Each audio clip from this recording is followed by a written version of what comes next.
friends, and welcome to Storytime. I am Flyleaf the Book Fairy, your friendly neighborhood storybook fairy, and to finish off the end of Black History Month, we are going to be reading a folktale from Africa.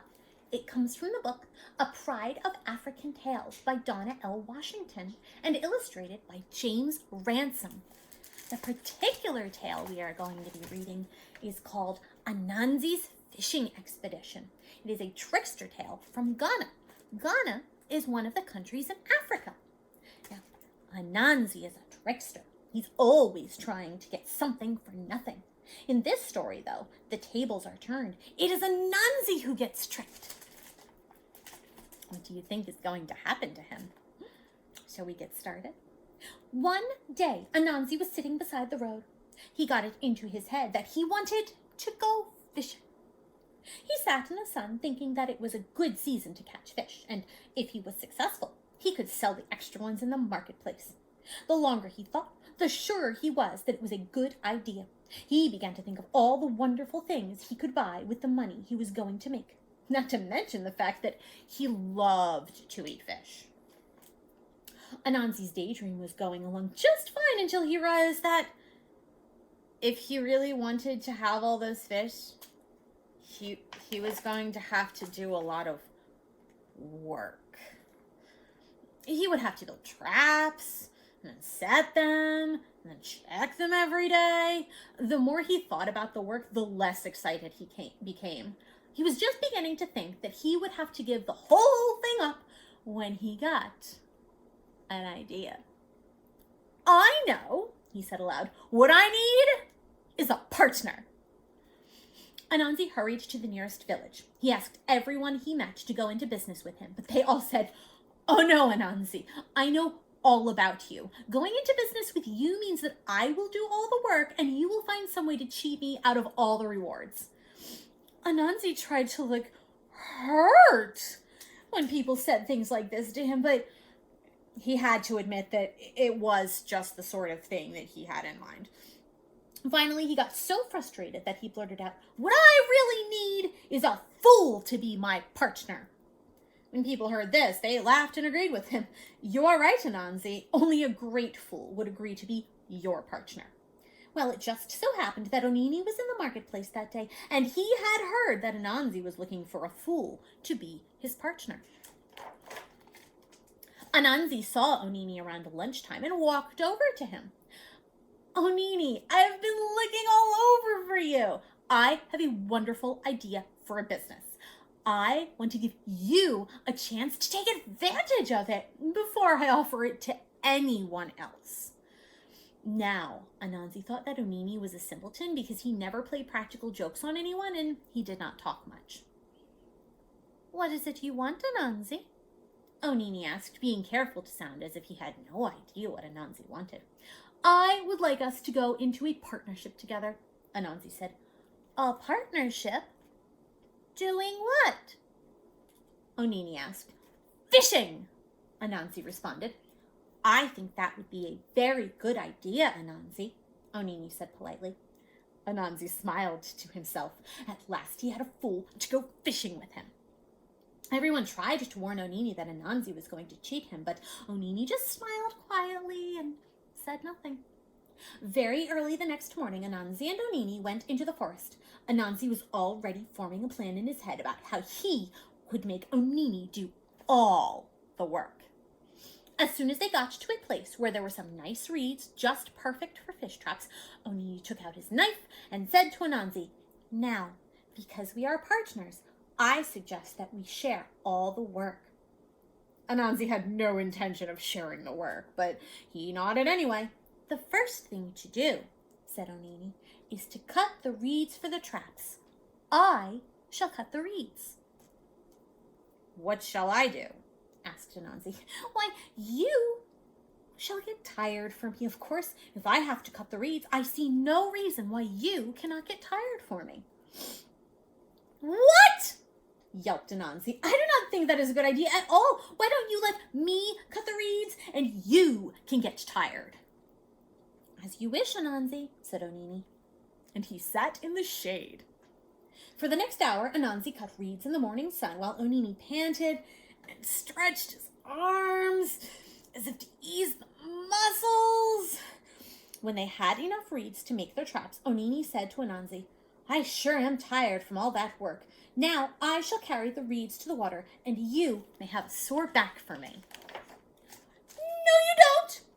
Anansi cried. "I shall carry the reeds, and you shall get the sore back." Anansi carried the reeds down to the water. Onini made struggling sounds and complained about the great pain in his shoulders. When they got to the water, Onini collapsed in a heap and panted for several minutes as if he had been carrying a mountain on his back. "Now what?" Anansi asked, knowing that Onini would try to take the easy job. "Well," said Onini, "we must weave the reeds into fish traps. I shall weave the traps, and you shall have the sore neck and stiff fingers for me." "Nonsense!" Anansi snapped. "I shall weave the traps, and you may have a sore neck and stiff fingers for me." Onini agreed reluctantly. Anansi sat weaving the fish traps. Onini made a great show of being uncomfortable. Anansi smirked at Onini's discomfort. What a good idea this was, Anansi said to himself. Onini is such a fool. Look how much he is suffering. When the traps were all done, Onini began collecting them. "Wait!" Anansi cried. "What are you doing?" "Well," Onini answered, "someone has to take the traps out into the deep water. We are partners after all, so I shall take the traps into the water." "What am I supposed to do?" Anansi was suspicious. "Well, there are sharks out there," Onini replied. "If I get bitten, then, as my partner, you shall die for me." Is that how that works? "What?" Anansi screamed. "Give me those traps. I'll take them out into the deep water, and if a shark bites me, then you shall die." And so it was that Anansi waded into the deep water and set the traps. The two of them agreed to meet the next morning to check them. Onini limped home, holding his back and his neck. Every now and then he would rest against the trees. Anansi felt kind of sorry for him. Then he smiled and said, "Better him than me." The next morning, the two of them met, and once again, Anansi went out to the traps so he would not have to die if Onini got bitten. There were 2 huge fish in the traps. Anansi wanted to divide them and give Onini the smaller one, but Onini said, "Oh no, I don't want either of those little things. I am sure there will be more than just 2 tomorrow, and they will be twice as big. You can have both of those little things, and I will take all of the catch tomorrow." Now, in truth, the fish were far from little. They were, in fact, quite large, but as Anansi looked at them, they seemed to shrink. "I have an idea," Anansi said. "Why don't you take these 2, and I will go without today. I will take what we get tomorrow." Onini protested, but Anansi insisted. Finally, Onini took the fish. The next morning, Anansi waded out to the traps, and this time there were 4 huge fish. Anansi presented them to Onini and laughed at his partner. "What a fool you were to take those 2 puny fish yesterday. Look at the size and number I have today." "Yes," Onini said with a smile, "I see. It makes me very excited because that means I get all of the catch tomorrow, and I'm sure it will be glorious." Anansi looked at his 4 fish. They were big, but they were not glorious. "Onini," Anansi purred, "why don't you take these fish, and I will take the catch tomorrow?" Onini tried to argue, but Anansi was firm.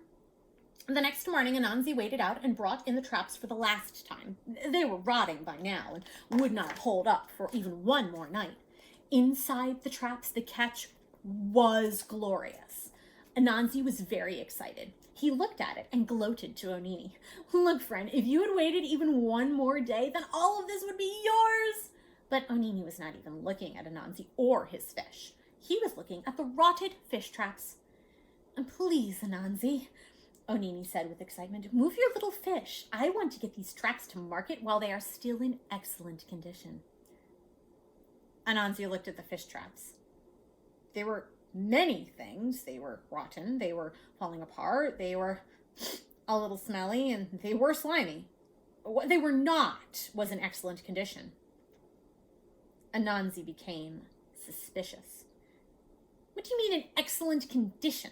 He asked as he slowly emptied all of his little fish out of the traps. These will fetch a handsome price at market, Onini said as he gathered together the rotted, stinking fish traps. Wait a minute. Anansi gritted his teeth. I made those fish traps. I know, said Onini impatiently, but if you are going to keep the fish, you may as well let me take the traps. No, I'll keep the traps, and you keep the little fish. Anansi gathered up the fish traps and went on his way. Onini smiled to himself as he collected the mass of huge fish. He walked to the village and thought about how well he had done in the market that week. Onini was moving at a considerably slower pace than Anansi, so he missed all the fun back at the village. When he arrived at the marketplace, everyone was laughing hysterically. What do you think they were laughing at? What's so funny? Onini asked. Anansi, your partner, a woman said, choking with laughter, came to market with these rotted fish traps to sell. He stank up the market so badly that the chief was called. He got a beating for disrupting the market, and now he's asking for you. Onini was amused. What does he want with me? By now, I hope he realizes that the only fool he went fishing with was himself.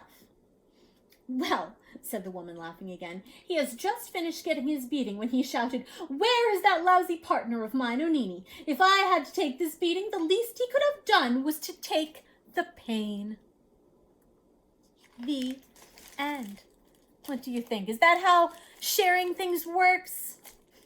Or was Anansi just fooled? Well, I hope you enjoyed today's story. Maybe I'll read another one on another day. And I hope that you'll join me then. Goodbye, friends.